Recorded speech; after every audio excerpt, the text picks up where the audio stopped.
Okay, so this is part 2 of my HomeKit LED Strip Lights video.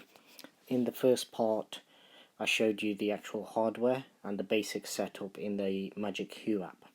So if you haven't seen that video, please go and watch that first. It will give you an overview of what is required, what the hardware is, and a rough guideline in terms of the pricing of the hardware as well. So in this video, what I'm going to do is come on to the second part, so the HomeKit integration.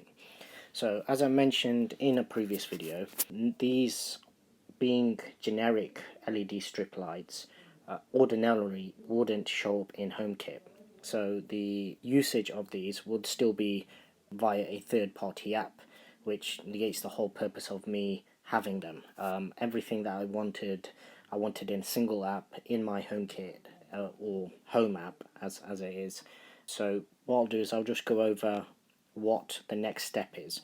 So what you essentially require is any device that you can run Homebridge or Home Assistant on. Now you can use either, and I believe it will work. I personally use Homebridge. I do also have Home Assistant running on my NAS drive, which is a Synology DS418, and it's very important if you go in the NAS drive route that your device can actually use Docker.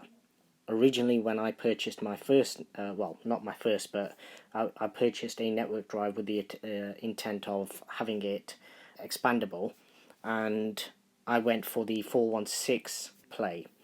Now, originally I had read that Docker was compatible with the 416 play. However, having received it and obviously used it for a little while, I realized that Docker cannot be installed on the 416 play.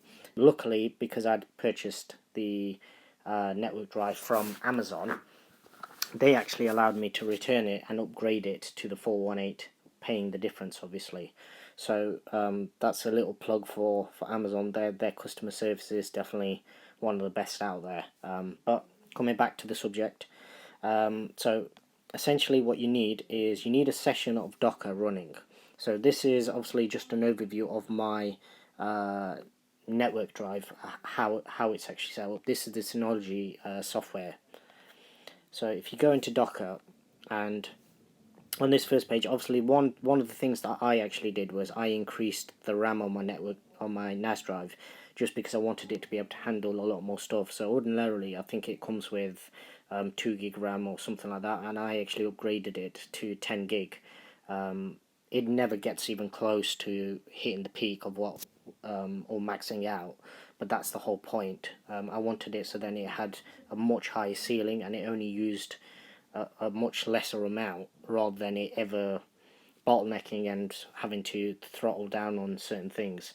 This is one of the reasons probably why this system runs so fast, and at times any of the devices that I actually have going through Homebridge will actually work faster than HomeKit devices that come certified.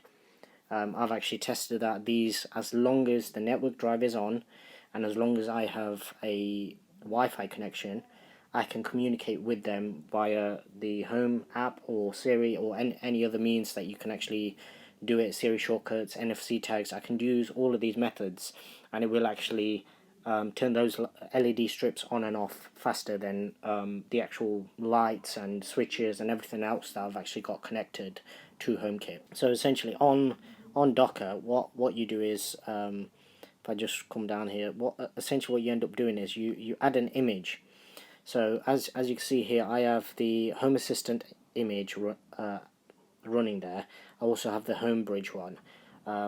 Depending on how you set up Docker, so there are other devices out there, not just obviously network drives. I believe there's one called Hoobs that actually dedicated HOOBS. I'll try and pull up a website for it if I can, and that is a device that runs Homebridge essentially, and it's slightly different because it has everything pre-programmed, so you can literally just go down the list, select your device. So it'll have, for example, Magic Hue already pre-programmed, so rather than you having to go in and put anything in, it'll do all the hard work for you. With this, obviously there's a little bit more in terms of what you have to do, but as you'll see in a minute, it's really not complicated at all. I'm not a programmer or anything like that. I've done basic courses in the past, but nothing programming related directly. So if you come into container, you double tap into Homebridge. This will then bring up the actual container for Homebridge. Essentially what this is telling me is it's running, it's been up for 30 days, it's using hardly any CPU. Right, so in terms of the code, where that's actually contained is if you go into File Station, and if you go into Docker, Homebridge 2 I believe is the one that I've actually got it running in. So this is essentially what you end up with. So you have an install.sh file. So you can get these codes off the net, various different types for different accessories, cameras, all that kind of stuff. So npm install-g homebridge magic home. That's essentially the one that's actually triggering it. Now that's in the install.sh file. In the config file, if I just double tap into that, this is essentially where it gives you everything. So your top part, the code that I actually copied, if you wanted to, you could leave that exactly as it is. Because I've moved houses and I've changed Wi-Fi systems and quite a few other configuration changes, I've had to make small tweaks. So the pin number I've had to change, the port number sometimes I've had to change, the usernames, stuff like that. But it's literally just making one change, one digit change, just to get it to recognize that is a different setup. And essentially as you come down, this is all it is. So it's telling you the description. I think you don't even need that part, but once you come down to accessories, it literally just lists each individual light and or LED strip, so to speak. So with these, obviously, in fact, I don't think this is, let's just go back.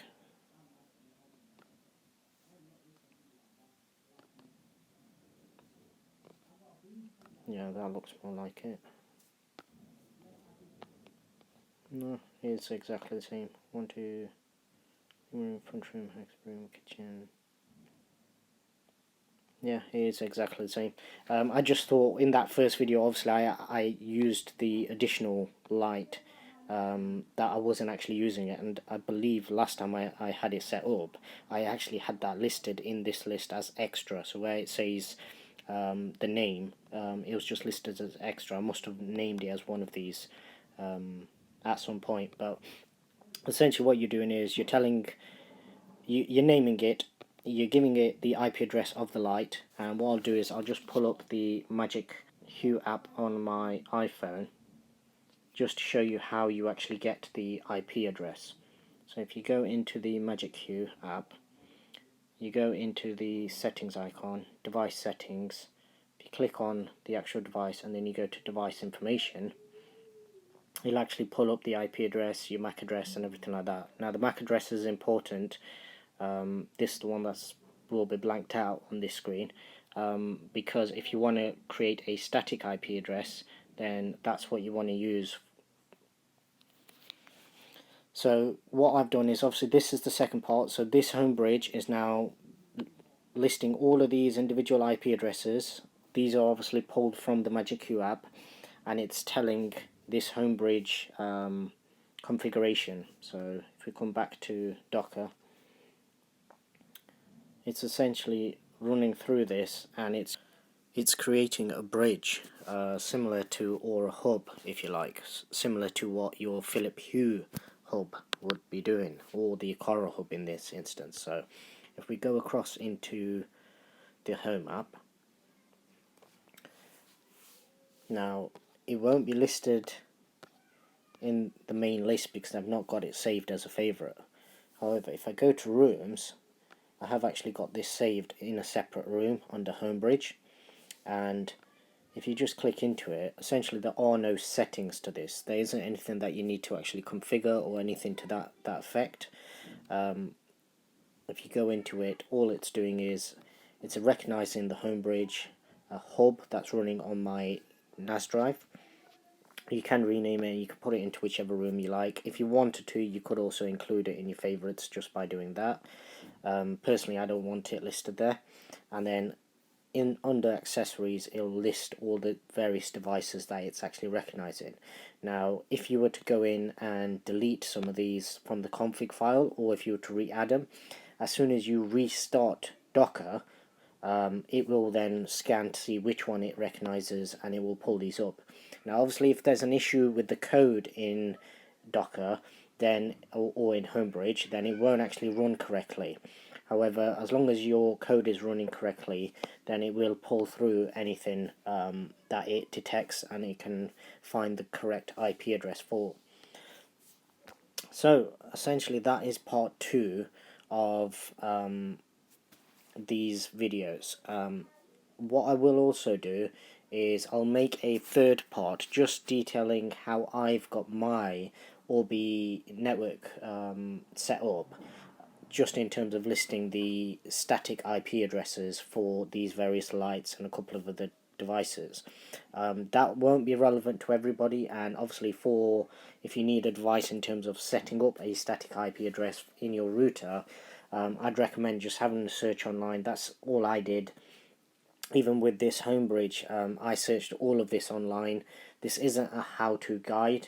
It's literally just detailing how I've got it set up. It's telling you how to do it, and then obviously if you want to actually do it for yourself, because your setup won't be exactly the same, I'd recommend obviously just Google or YouTube what hardware you have, and then obviously you can find a guide. A lot of it is copy and paste. All of the code that I've used for mine, I copied and pasted, and the only thing that I did was I changed the IP address on the first one, and then I just copy and pasted that down 5 times, and that's what I do every single time. I literally just copy and paste anytime I need to add, and just change the IP address, and then I'll head across onto my router, and I'll add the static IP, the MAC address into for the static IP address, so that way I don't have to re-add it every single time it restarts.